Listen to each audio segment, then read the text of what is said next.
네, 안녕하세요. 반갑습니다. TMI의 서유진 목사입니다. 네, 얼마 전에 제가 참 좋아했던 만화 영화 라따뚜이를 오랜만에 다시 보게 됐어요. 제가 애니메이션을 진짜 좋아하거든요. 네, 근데 그 애니메이션 중에서도 탑3에 드는 만화가 바로 라따뚜이입니다. 이 라따뚜이가 뭐냐면 요리의 이름인데 프랑스나 뭐 이런 유럽 좀 뭐랄까요, 좀 시골 이런 마을에서 그냥 농부들이 그냥 편안하게 자주 먹는 소울푸드 뭐 그런 게 라따뚜이라고 해요. 근데 이 라따뚜이라는 만화는 어떤 배경을 하고 있냐면 너무나 요리사가 되고 싶은 쥐가 있어요. 근데 이 쥐가 우리가 딱 상상했을 때 쥐는 더럽고 냄새나고 균이 있을 거야 막 이런 이미지가 있잖아요.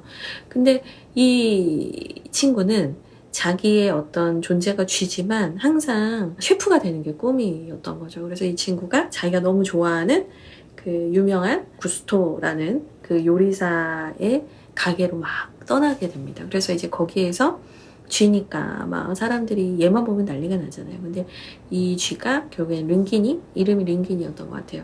링기니라는 이 어설픈 요리사와 친구가 되면서 요리사의 꿈을 이루게 되는 내용입니다. 이 영화에 계속 흐르는 그 메시지가 있어요. 하나의 그 문장이 있는데 그게 뭐냐면 anyone can cook 이라는 단어예요. 그래서 누구나 요리할 수 있다. 이 주제가 계속 흘러요. 그리고 이 구스토라는 이 아주 유명한 요리사가 낸 책의 이름이기도 해요. 그래서 이 생쥐는 그거 하나 보고 이 꿈 하나 꾸고 항상 이제 그 멋진 요리사가 될 것을 생각하면서 이제 여기까지 오게 된 거죠.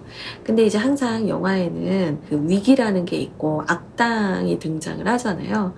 근데 이제 거기에서 등장하는 한 악당이 있어요. 근데 이 악당은 아주 그 매서운 분석력과 또 촌철살인의 어떤 글쓰기로 많은 셰프들을 나락으로 보낸 비평가입니다. 근데 이 비평가가 anyone can cook? 이건 말도 안 된다. 누구나 요리할 수 있다고? 아니야. 요리는 누구나 할 수 없어. 이렇게 이제 확신을 하는 사람이거든요. 근데 이 사람이 너무 독설도 많이 하고 예민하고 까칠하고 아주 그냥 뭐랄까요, 옆에 있으면 한기가 느껴질 정도로 이렇게 서슬이 퍼런 사람이에요. 근데 이 사람이 요리사가 되고 싶었던 그 쥐, 그 친구가 만든 요리를 딱 먹는 순간 갑자기 순간이동을 합니다. 타임머신을 타고 시간이동을 해서 어렸을 때 그 어머니가 해주셨던 그 맛을 느껴요. 그러면서 이 비평가가 막 허겁지겁 먹는 거예요. 뭐 만져보고 냄새 맡아보고 막 질근질근 씹어보고 너 하나만 걸려봐라 막 이런 마음으로 먹던 사람이 막 허겁지겁 밥을 먹어요. 막 허겁지겁 밥을 먹으면서 소스까지 다 먹고 주방장 만나고 싶다, 셰프를 만나고 싶다 막 이럽니다. 그리고 나서는 결국에 손님이 다 나간 후에야 이 요리를 만든, 정말 이 엄청난 요리를 만든 친구를 만나게 되는데 바로 이제 그 쥐였던 거죠. 그러니까 이 사람이 그걸 보고 놀라고 충격을 받지만 한참을 가만히 있다가 맛있게 먹었습니다 라는 말 한마디를 남기고 돌아서요.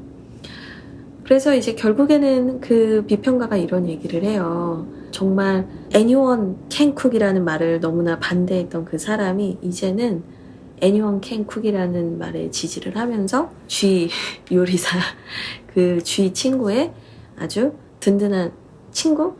또 팬이 되게 됩니다. 근데 제가 이 만화를 오랜만에 다시 보면서 느꼈던 게 뭐였냐면 비평가가 그 라따뚜이, 그 쥐가 만든 그 라따뚜이를 먹으면서 엄마의 맛을 느낀 거거든요. 근데 그 비평가가 너무나 그리웠고 너무나 행복했던 시절에 그 엄마의 집밥, 그것을 먹는 순간 이 빙하같이 얼어 있었던 그의 마음이 다 녹아내렸잖아요.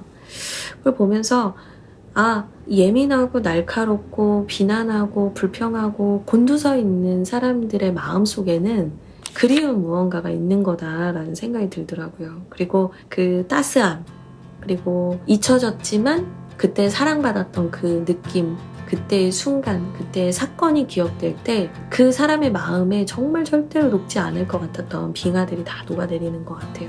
그래서 저는 어쨌든 목사고 말씀을 전하는 사람이잖아요. 근데 내가 그런 소울푸드 같은 말씀을 전하는 목사가 되면 좋겠다 이런 생각이 들었거든요.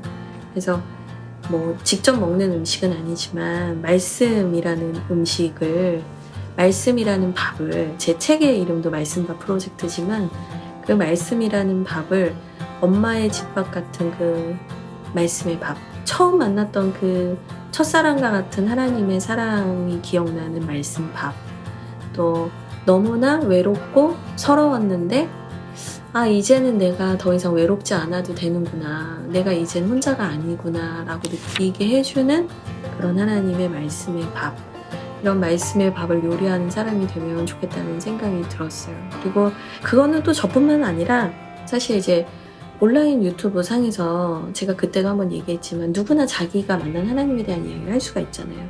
제가 얼마 전에 깜짝 놀란 게, 저는 그분 잘 모르지만 그 현수원이라는 분이 계시더라고요. 이분이 되게 유명한 사업가시래요. 저는 이분이 전도사님인가 그랬는데 이분이 사업가시래요. 근데 그분이 그동안 본인이 만났던 하나님에 대한 이야기들을 막 하는데 저 되게 은혜 많이 받았어요. 그래서 사실 저희가 항상 넘어질까 조심하고 항상 책임을 가지고 항상 더 조심해야 되는 사람들이기는 하지만 어쨌거나 그분의 간증이 저에게 너무 은혜가 되고 진정성이 있었어요. 그리고 그분의 말이 저는 단순한 간증이 아니라 설교처럼 들렸어요. Anyone can cook. 네, 그 말처럼 이제는 온라인 안에서 누구나 맛있는 밥을 지어서 허기진 누군가에게 전할 수 있는 시대가 됐다는 생각이 들었어요. 그래서 뭐 화려한 음식, 뭐 대단한 음식, 뭐 엄청난 세션이 있는 뭐 찬양 뭐 이런 게 아니어도 그냥 무반주 찬양 하나여도, 또 통기타 반주 하나여도, 또는 대단한 마이크 시설, 저도 마이크 없거든요. 하나 있긴 한데 잘 쓰지도 않아요. 이것도 핸드폰으로 찍는 거잖아요. 근데 대단한 설비도 없고 대단한 뭐 그런 것도 없지만 그냥 진정성이 묻어나는 그 따스함, 그리운 엄마의 밥 같은 말씀을 전할 때 능력이 있더라고요. 그래서 저도 그런 사람이 되고 싶고, 또 이제는 목회자가 아니어도 누구라도 그런 이야기들을 할 수 있는 시대가 열렸다는 생각이 들었습니다. 그래서 라따뚜이와 관련된 요즘에 제 생각들을 좀 나눠봤고요. 네, 여러분도 여러분 안에 있는 그 따스한 여러분만의 맛있는 밥으로 주변에 있는 사람들을 좀 훈훈하게 해주시고 또 힘을 주시고 위로해 주시면 좋겠어요. 요즘 너무 사는 게 팍팍하잖아요. 뭐 잘하고 있다 격려도 해주시고 또 힘도 주시고 기도해 주시고, 그러면 서로가 참 많이 힘이 날 것 같습니다. 그러면 오늘의 TMI는 여기까지 하도록 하고요. 저는 다음에 또 다른 이야기로 인사를 드리겠습니다. 네, 여러분 감사합니다.